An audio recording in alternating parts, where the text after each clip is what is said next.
नमस्कार, हिंदी क्लासेस में आपका स्वागत है। आज हम पढ़ेंगे सूर्यकांत त्रिपाठी निराला की एक प्रसिद्ध कविता बादल राग। बादल राग सूर्यकांत त्रिपाठी निराला की एक प्रसिद्ध कविता है। यह कविता निराला के प्रसिद्ध काव्य संग्रह परिमल में संकलित है, जो 1930 में प्रकाशित हुआ था। यह एक लंबी कविता है जिसके 6 खंड हैं और प्रस्तुत जो विषय है, आज का जो वीडियो है, वह कविता के छठे खंड को लेकर है। और ये जो छठा खंड है, ये इस कविता का सर्वाधिक महत्वपूर्ण खंड है। विभिन्न पाठ्य पुस्तकों में प्रायः इसी खंड को दिया जाता है। आरोह भाग 2 जो कक्षा 12 की हिंदी के पाठ्य पुस्तक है, उसमें भी बादल राग के इसी खंड को दिया गया है। चलिए पढ़ते हैं आज के इस विषय को। बादल राग। तिरती है समीर सागर पर, अस्थिर सुख पर दुख की छाया। कविता पढ़ने से पहले ये बात कहना चाहूंगा कि यह कविता छायावाद के कवि द्वारा रचित होने के बावजूद छायावादी कविता नहीं, बल्कि प्रगतिवादी कविता है। यूं भी कहा जा सकता है कि शायद जितने प्रभावशाली ढंग से, जितने सशक्त ढंग से निराला जी ने शोषक और शोषित के बीच के इस संघर्ष को इस कविता के माध्यम से व्यक्त किया है, शायद उतना प्रगतिवादी कवि भी कम ही कर पाए होंगे। ये तो नहीं कहूंगा कि नहीं कर पाए होंगे, लेकिन शायद कम ही कर पाए होंगे। ऐसे उदाहरण वहां पर भी शायद कम मिलते हैं। तिरती है समीर सागर पर, अस्थिर सुख पर दुख की छाया। तैरती है समीर रूपी सागर पर, रूपक अलंकार है। तैरती है समीर रूपी सागर पर, अस्थिर सुख पर दुख की छाया। सूर्यकांत त्रिपाठी निराला जी कहते हैं कि समीर रूपी सागर पर, अर्थात आकाश में, बादलों की छाया ठीक उसी प्रकार से तैरती रहती है जिस प्रकार से इस संसार में अस्थिर सुख पर दुख की छाया मंडराती रहती है। जग की दग्ध हृदय पर निर्दयी विप्लव की प्लावित माया।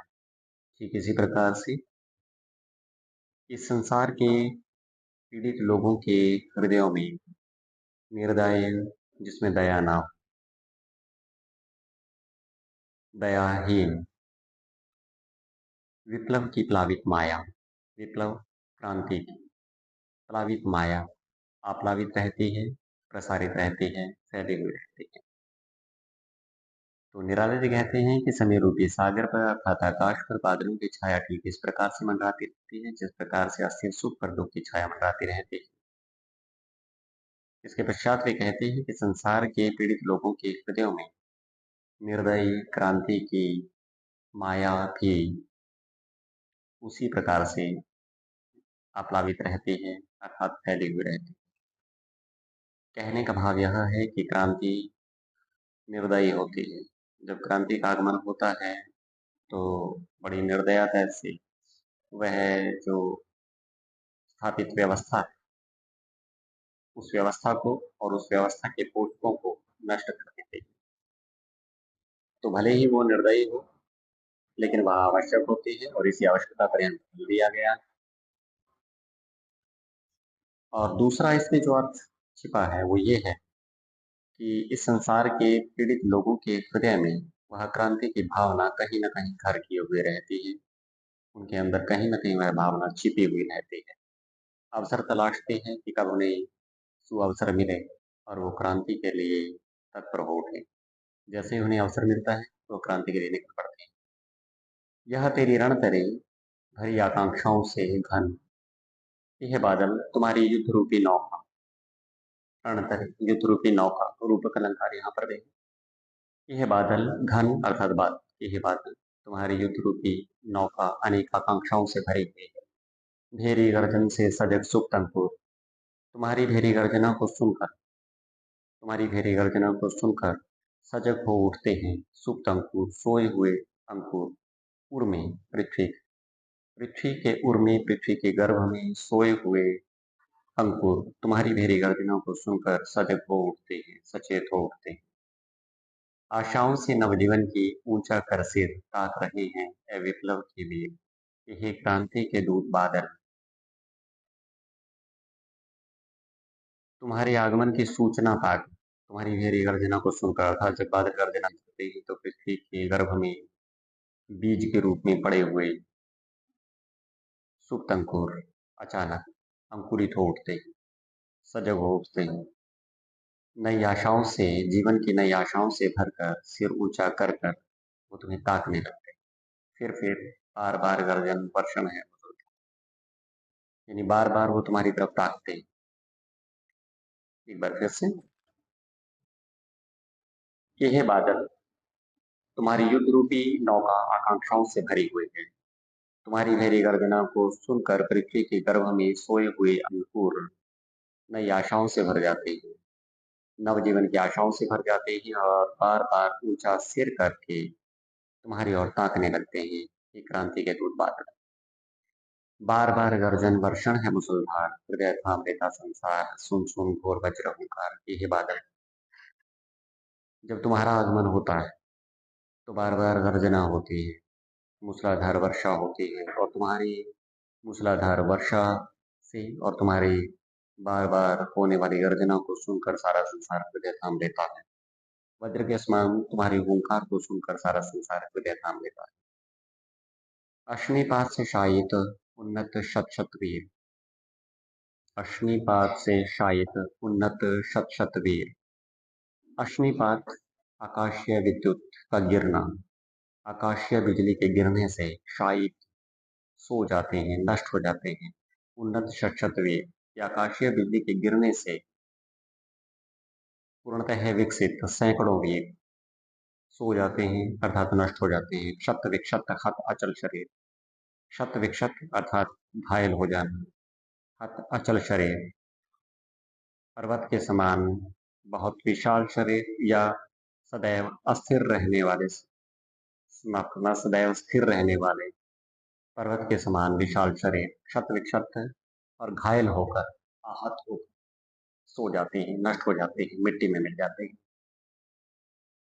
बादलों के आने के पश्चात क्या प्रभाव पड़ता है, यह इन पंक्तियों के माध्यम से दिखाया गया है कि जब बादलों का आगमन होता है, जब बिजली गिरती है, तो जो बड़े बड़े पहाड़ होते हैं वो मिट्टी में मिल जाते हैं। यह इसका अर्थ हुआ बादलों के संदर्भ में। लेकिन जब क्रांति का आगमन होता है, तब उस समय जो सैकड़ों वीर होते हैं, जो माने जाते हैं कि बहुत अचल शरीर वाले हैं, पूर्णतः विकसित हैं, सर्वशक्ति संपन्न, वो भी क्षत विक्षत और घायल हो जाती है, सो जाते हैं, नष्ट हो जाते हैं, मिट्टी में मिल जाते हैं। गगन स्पर्शी स्पर्धा देव, ये पंक्तियां भी ऊपर की पंक्तियों के साथ जुड़ेंगी। गगन को स्पर्श करने वाले, स्पर्धा देव, स्पर्धा में भी धैर्य रखने वाले, अर्थात जब कॉम्पिटिशन्स होते हैं बहुत, तो बड़े से बड़े कॉम्पिटिशन में भी तो अपना धैर्य नहीं होते, तो स्पर्धा में धैर्य रखने वाले, आकाश को स्पर्श करने वाले, अचल शरीर के स्वामी सैकड़ों उन्नत वीर भी बिजली के गिरने से मिट्टी में मिल जाते हैं, क्षत विक्षत और घायल होकर मिट्टी में मिल जाते हैं, अर्थात नष्ट हो जाते हैं। बादलों के संदर्भ में इसका सीधा सा अर्थ होता है कि जब बादलों का आगमन होता है, बिजली गिरती है, तब ऐसी स्थिति में बड़े बड़े पहाड़ जो आकाश को छूते नजर आते हैं, और बड़ी से बड़ी तूफानों को, झंझावातों को जो सहन करते हैं, वो मिट्टी में मिल जाते हैं। और क्रांति के संदर्भ में इसका अर्थ यही है कि जो बहुत विकसित है, सर्वशक्ति संपन्न है, वीर हैं, वो भी क्षत विक्षत, आहत अर्थात घायल होकर मिट्टी में मिल जाते हैं। हंसते हैं छोटे पौधे लघुभार, लेकिन इसके विपरीत जो छोटे पौधे होते हैं लघुभार, हल्के हल्के छोटे हंसते हैं, शस्य अपार, उनसे अपार हरियाली छाते हैं, खिलखिल खिलखिल हाथ हिलाते तुझे बुलाते, मानो वो खिलखिल कर खिलखिलाते हुए और बार बार हाथ हिलाते हुए मानो तुम्हें आमंत्रित कर रहे हैं, तुम्हें बुलाते हैं। विप्लव रव से छोटे ही हैं शोभा पाते, क्रांति के शोरगुट में छोटे लोग ही शोभा पाते हैं। बादलों के संदर्भ में इसका अर्थ यही होता है कि जब बादल आते हैं, जोरदार वर्षा होती है, तब ऐसी अवस्था में बड़े बड़े पहाड़ गिर जाते हैं, लेकिन हल्के छोटे पौधे उससे लाभान्वित होते हैं, उनकी उनसे अपार हरियाली छलकती है, और वो बड़े खिलते हुए से प्रतीत होते हैं, खिलखिलाते प्रतीत होते हैं, और ऐसा लगता है कि जैसे अपने छोटे छोटे हाथों को हिलाकर बादलों को आमंत्रित कर रहे हैं। और क्रांति के संदर्भ में इसका अर्थ यही है कि जब क्रांति का आगमन होता है, तो बड़े लोग, बहुत अधिक धनी लोग, पूंजीपति लोग, सत्तासीन लोग मिट्टी में मिल जाते हैं और वह छोटे लोग जो अभी तक पीड़ित थे, सुविधाओं से वंचित थे, संघर्षरत थे, वो अपार हरियाली से भर जाते हैं, अर्थात अ, उनमें समृद्धि की संभावनाएं अधिक झलकने लगती हैं और वो बड़े खिलखिलाते हुए प्रसन्न होकर मानव क्रांति का आगमन करते हैं, उनका माफ करना स्वागत करते हैं। अट्टालिका नहीं है रे, अट्टालिका नहीं है रे, आतंक भवन सदा पंख पर ही होता, जल विप्लव प्लावन।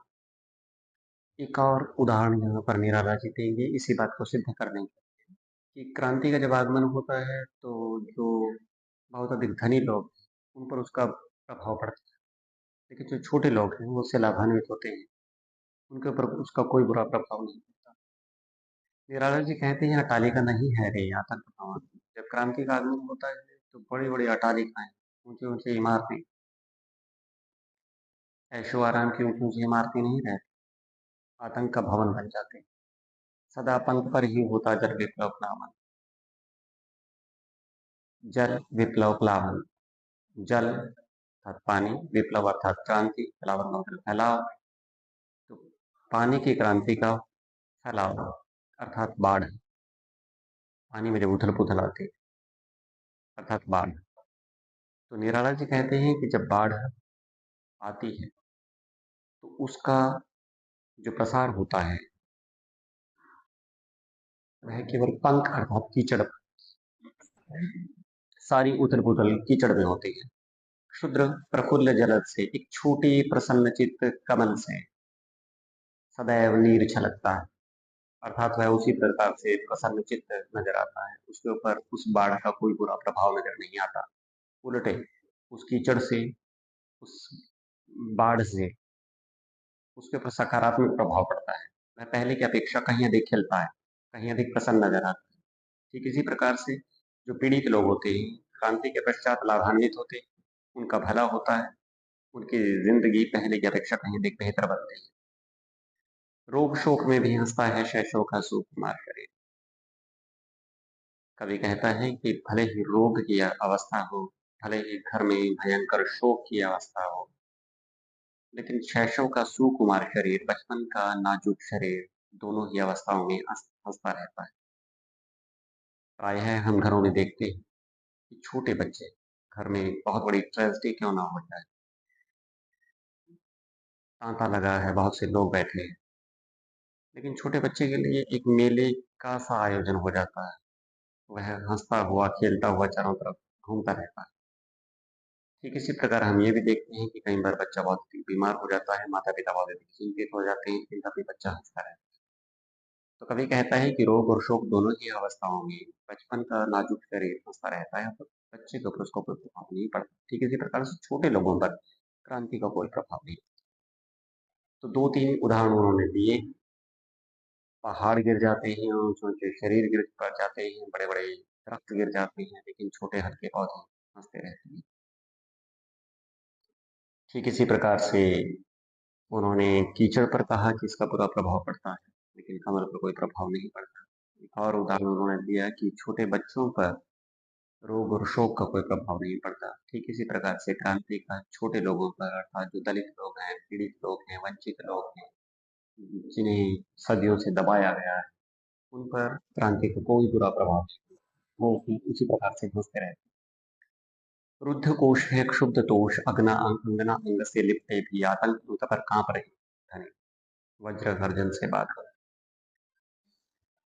कि हे बादल, तुम्हारी वज्र के समान गर्जना को सुनकर धनी लोग अपनी सुंदर स्त्रियों के अंगों से लिपट कर इस प्रकार से कांप रहे हैं जैसे वो अपनी पत्नियों के अंगों से नहीं लिपटे, बल्कि आतंक की गोद में बैठे। रुद्ध कोश हैं क्षुब्ध तोष, उनके कोश अर्थात उनके खजाने अवरुद्ध हो चुके, उनका तोष अर्थात उनका संतोष छिन चुका है, अर्थात वो क्षुब्ध है, नि, निराश है, उदास है। तो जब क्रांति का आगमन होता है तो धनी लोग असंतुष्ट रहते हैं, उनके कोष अवरुद्ध हो जाते हैं, अर्थात उनके जो ऐशो आराम है वो कुछ दिनों के लिए पूरी तरह से बंद हो जाते हैं। वो भयभीत रहते हैं और अपने सुंदर स्त्रियों के अंगों से लिपटे हुए भी वो इस प्रकार से कांप रहे होते हैं जैसे वो अपनी पत्नी की गोद में नहीं बैठे बल्कि आतंक की गोद में बैठे कि हे बादल, वज्र के समान तुम्हारी गर्जना को सुनकर धनी लोगों पर ऐसा प्रभाव पड़ा। त्रस्त नयन मुख ढांप रहे हैं, जीर्ण बाहु है जीर्ण शरीर तुझे बुलाता है कृष्ण का हित। लेकिन इसके विपरीत किसानों की दशा कुछ और है। त्रस्त नयन मुख ढांप रहे हैं, वो बहुत अधिक त्रस्त पीड़ित हैं और उस त्रस्त अवस्था में वो अपनी आंखों को और अपने मुंह को ढांप रहे हैं, किसी प्रकार से छुपा कर जीवन यापन कर रहे हैं।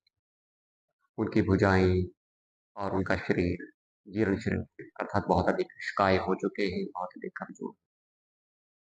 वही वही कृषक जिसकी भुजाएं जीर्ण शीर्ण हैं और जो त्रस्त हो चुका है, वह अधीर होकर अर्थात उससे और प्रतीक्षा नहीं होती, अधीर होकर बार बार ये विप्लव के वीर बादल, क्रांति के दूत बादल, वह तुम्हें बुला रहा है।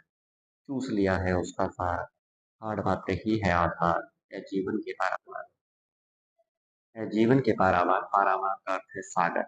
यह जीवन के सागर, जीवन प्रदान करने वाले सागर अर्थात बादल, अर्थात क्रांति। यही क्रांति के दूत बादल कि तुम जीवन के सागर हो। तुम उन लोगों को जिनका जीवन मृत प्राय हो चुका है नया जीवन प्रदान करते हो। वह किसान जिसका सार तत्व चूस लिया गया है, केवल हड्डियों का ढांचा मात्र ही जिसका आधार रह गया है, जिस हड्डियों के ढांचे पर आज वह किसी प्रकार से खड़ा है, वह किसान अधीर होकर तुम्हें बुला रहा है कि तुम आओ और व्यवस्था परिवर्तन करो। कुछ ऐसा चमत्कार करो कि जो धनी लोग हैं, जो शोषक लोग हैं, उनका नाश हो जाए और जो शोषित लोग हैं उन्हें जीने का एक नया अवसर मिले। तो यह थी आज की कविता। आशा करता हूँ आपको पसंद आई होगी। धन्यवाद।